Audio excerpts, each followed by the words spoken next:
પાટણ જિલ્લાના સરસ્વતી તાલુકાના રખાવ ગામમાં દેશી દારૂના અડ્ડાઓ સામે ગ્રામજનોમાં ભારે રોષ નીકળ્યો છે। ગામના લોકોએ એકત્રિત થઈ જનતા રેડ કરીને ગામમાં ચાલતા દેશી દારૂના અડ્ડાઓ પર દરોડા પાડ્યા અને મોટી માત્રામાં દેશી દારૂનો મુદ્દામાલ કબજે કર્યો। મુદ્દામાલ લઈ અને સરસ્વતી પોલીસ સ્ટેશન સુધી લઈ ગયા હતા। ઘટનાએ લઈ જઈને સરસ્વતી પોલીસ સ્ટેશન ખાતે ગ્રામજનોનું મોટું ટોળું એકત્રિત થયું અને હોબાળો મચાવી દીધો હતો। ગ્રામજનોનો આક્ષેપ હતો કે વિસ્તારમાંથી દેશી દારૂના અડ્ડાઓ લાંબા સમય ચાલે છે અને પોલીસ દ્વારા હપ્તા લેવામાં આવતા હોવાના કારણે યોગ્ય કાર્યવાહી કરવામાં આવતી નથી। ઘટનાની માહિતી મળતા ધારાસભ્ય કિરીટ પટેલ પણ સરસ્વતી પોલીસ સ્ટેશન પહોંચી ગયા હતા અને સમગ્ર મામલે પોલીસની કામગીરી અંગે સવાલો ઉઠાવ્યા હતા। ગ્રામજનોએ જણાવ્યું હતું કે અગાઉ દારૂ વેચાણ અંગે સરસ્વતી પોલીસ ઇન્સ્પેક્ટરને જાણ કરવામાં આવી હતી, પરંતુ તેમની તરફથી યોગ્ય કાર્યવાહી ન કરવામાં આવી અને ઉલટાનું અમને ધમકાવી અને ત્યાંથી કાઢી મૂક્યા હતા।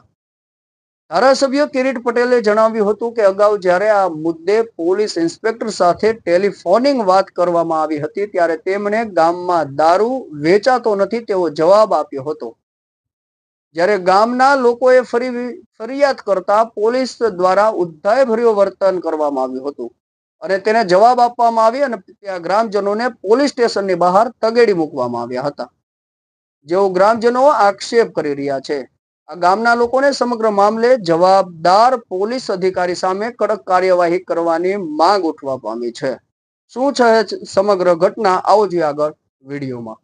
જો આજથી 10-15 દિવસ પહેલા મારી રખાવ ગામે મુલાકાત હતી। એના પહેલાં પણ રોડનું ઉદ્ઘાટન હતું। ગામના લોકોની મને ફરિયાદ મળેલી કે ગામની અંદર ખુલ્લેઆમ દેશી દારૂ વેચાય છે। વારંવાર પોલીસને પીઆઈને જાણ કરવા છતાં કોઈ પગલાં લેવામાં આવતા નથી। એ દિવસે મેં મારા ફોનથી પીઆઈ ચૌધરીને ફોન કરેલો। પીઆઈ ચૌધરીએ ઉદ્ધત જવાબ આપેલા, એવું સમજે છે પીઆઈ કે આના બાપનું પોલીસ સ્ટેશન છે। એવું કહ્યું કે કોઈ દારૂ વેચાતું નથી। એના પછી મેં એસપીને પણ ફોન કરેલો અને એના પછી ફરીથી મેં 2 વાર ફોન કરેલા, છતાં પણ સરસ્વતી પીઆઈ મોટા હપ્તા લઈ સરસ્વતી પોલીસ સ્ટેશનના જે અધિકારીઓ હોય છે એ ગામ લોકોનું કહેવું છે કે મોટા હપ્તા લઈ અને દેશી દારૂનું વેચાણ કરતા હતા। આજે ગામ લોકો ભેગા થઈ અને જનતા રેડ કરી અને બધો સામાન લઈને અહીં આવ્યા છે। ગામના લોકોએ પીઆઈને ફોન કર્યો તો પીઆઈ એવો જવાબ આપ્યો કે મને ટાઈમ નથી, તમારે થાય કરી લો। અને ઉપરથી જે લોકો રેડ કરવા ગયેલા હતા એમના ઉપર ખોટી પોલીસ કેસ કરવાની ધમકીઓ આપેલ છે।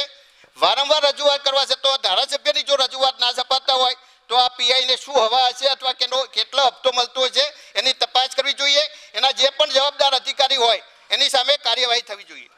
સરપંચ થોનાજી હલાજી 20 વર્ષથી પણ હું સરપંચમાં છું, પણ હું જ્યારે સરપંચમાં આવ્યો હતો ત્યારે પણ આખું ગામ સહકાર મળે અને દારૂ બંધી કરાયેલી હતી। બંધ હતો, 15 વર્ષ બંધ રાખ્યો। આજે પણ એ લોકોને ક્યાંથી સપોર્ટ મળ્યો છે તે પણ દારૂ ગાળવાનું ચાલુ કર્યું છે। ગામનું કોઈ માનતા નહોતા। રમેશજી બાબુજી, સોવનજી બાબુજી, ચંદુજી મણાજી, પછી ત્યાંથી ગુવાજી, ગલાબજી, આ 4 વ્યક્તિ મુદ્દામાલ આજે ગામના લોકો મને મળે કે સરપંચ તમે મોરે થો, અમે ગામ તમારી સાથે છે। ગામમાં ઘણી બહેરીને ખાવા નથી મળતું, એમના ઘણા નાના છોકરાઓ પણ મરી જશે 2 વર્ષમાં, તો ઘણું નુકસાન ગામમાં થઈ ગયું છે 2 વર્ષમાં। આજે અમે આખા ગામ સાથે મળી અને જનતા રેડ કરી પણ અમને બહુ ગાળો બોલી છે, બહુ લોકો અમે સહન શક્તિ કરી અને તેમનો મુદ્દામાલ લઈ અને એ પોલીસ થાણે આવ્યા છે। આજે અમારી માંગ છે અમારા ગામમાં દારૂનું વેચાણ કોઈ દિવસ થવું જ ના જોઈએ। વર્ષો વીતી જાય પણ દારૂ ગામમાં વેચાણ ન થવું જોઈએ। પોલીસનો સાથ સહકાર જોવે છે પણ અમને સાથ સહકાર મળતો નથી। આવીઓના પહેલા 2-3 મહિના પહેલા 50 જણાની સહીઓ કરી અરજી આપેલી છે, મારી જોડે પણ અરજી હાલે પડી છે, પોલીસ સાંભળતી નથી।